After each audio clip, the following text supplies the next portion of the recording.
I'll tell you what, I hope that wasn't going on for very long. Okay, now, what we're going to do, let me find my glasses too. See my glasses anywhere? Oh, there they are. Okay, hey, here we go. If I can get them in here with my rollers. Okay, so we want to go over the letter that was written. We're going to revise it. So we're now on 96. So we'll turn this over to 96. And we're on page 177.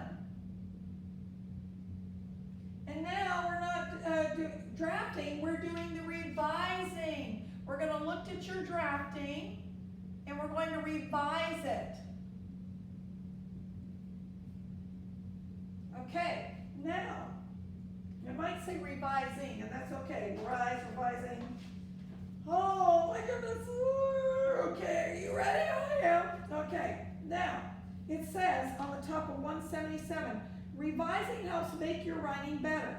Sharing your writing with others can help you know what to change.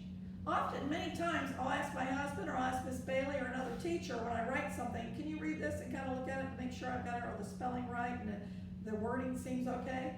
And since my husband works in law, he actually is really good at that, so he's really good at fixing stuff. Now, Joel read his letter to Sarah. Sarah asked Joel some questions about his letter. Why do you like your bike? She asked. Have you ridden it yet? What's it like to ride it? Joel looked at his letter again and added to his sentence. He noticed that he had forgotten to write the date in the heading. One of the sentences was a fragment, so Joel had to add a subject. So here we go. Since you're not going to have a partner, maybe your parents can help you on this. Or maybe you have an older brother or sister, or even a younger one. Read your letter aloud to your parent or partner and ask the questions and see what questions your parents have about your own letter. But right now we're going to correct this letter here. So first, we already noticed right away the big mistake was that she did not put an address.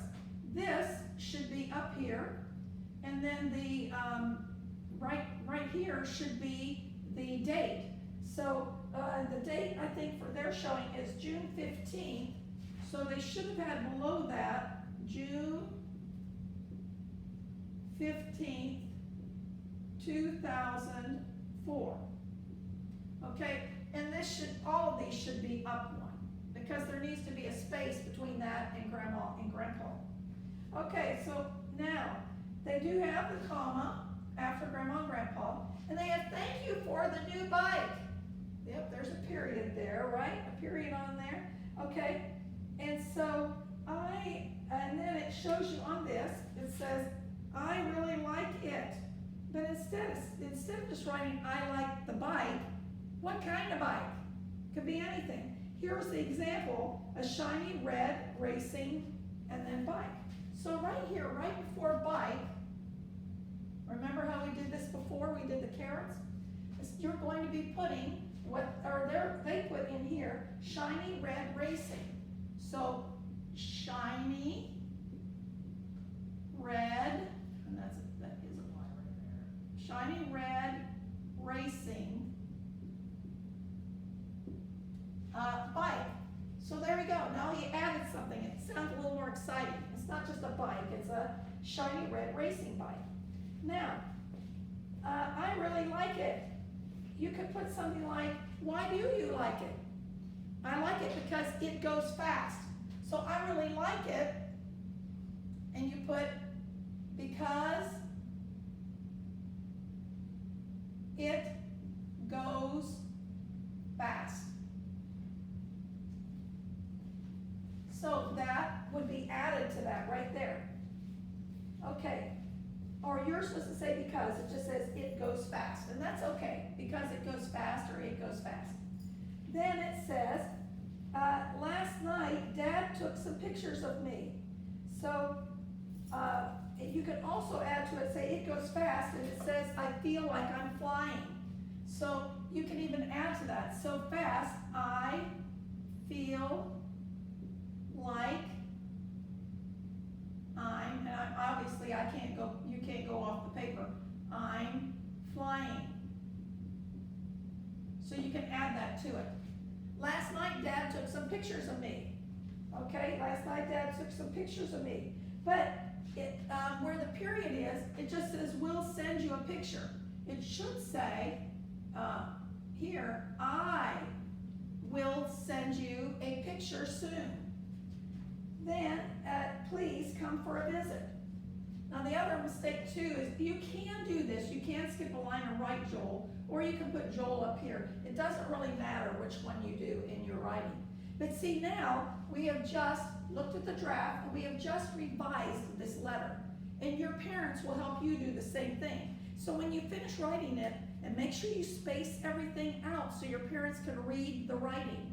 And also don't forget, when you're writing words, remember, when you're writing, if you're writing something, do not just put, if you put last night, Dad, and if you put last night, Dad, that is hard to read. You need to make the spaces between it so we don't have to read it like that. Because you don't want somebody to think that's a word last night, Dad. Okay, there's no such word as that. So you need to make sure you space things out. Space your words. It doesn't have to be very far spaced, but you need to space between words. Okay, now, then after you've done that, so on this it says read your letter to your, and you can do it to your parent, and then have them ask you a question about your letter. So maybe you can add that into it. That would be fun. Down here it says use the revising checklist and proofread marks to revise your letter. Try to include the answers to your parent's question. Copy and revise the letter on a clean piece of paper. And I've given you two, and you might have more at home, but I sent some home just in case you don't. Remember the proofreading marks. Remember that this mark, in case, as you're looking, means to add. Remember that the next one that goes like this, it means to delete. Delete, or it's kind of like saying get rid of. Then this one is like if you have to circle something, if you have to move it to another place, this means to move. So if you wanted this to be down there or somewhere else, you circle it and you put the arrow down to where it needs to go. Sometimes you see me do that when I'm helping you to revise your papers. Now, a revised checklist. Number one, does the heading include the street address and the date? Does it have that? Does it have the street address? Does it have the city, the state, the zip code, and the date? Check and see if it does. Number two, does your address include the street, city, state, and zip code? I just said that. Does the greeting begin with dear to tell whom the letter is written? And like I said, most of the time you do write dear so-and-so. But sometimes you can say, good morning, Grandma, or it just depends what you want to write. But most letters start with dear. Now, the number four, is the body indented to show a paragraph form? Remember, we've talked about this many times when we've written papers.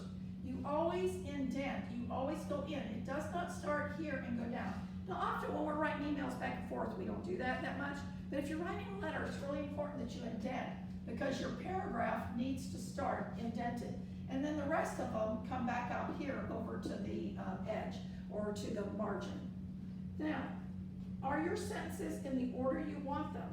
Like you don't want to talk about, like when at lunchtime I got to eat this, but in the morning when I came in for breakfast I ate. You want to talk about breakfast, then lunch, and then dinner. If you're talking about order, instead of just skipping all around all the time and everybody's going, what are you talking about now? Is this what time of the day? So you want to make sure you're clear so it's understood. Because writing is really just communication in writing, in letters. So you want to make sure it's easily understood. So, are the closing and the signature located at the end? Because you sure wouldn't want to put, love Joel up here. This is telling the person you're finished writing and you just want to tell them how much you care about them. Or if you're doing a business, usually you write sincerely, so they know that you mean business and you want them to take you seriously. So it just depends on what you decide to write and what it means, but it always is at the end, after the body, after you've written your letter, so that they tells them that you are closing, and your signature, that this is yours. Okay, so that is what today's lesson is about, and so I hope that you've learned a lot on how to do this, and I just can't wait to see what your letters are like and see who you've written to, and then you can actually mail them once you put them in the envelope. I love you guys, and I just can't wait to see you.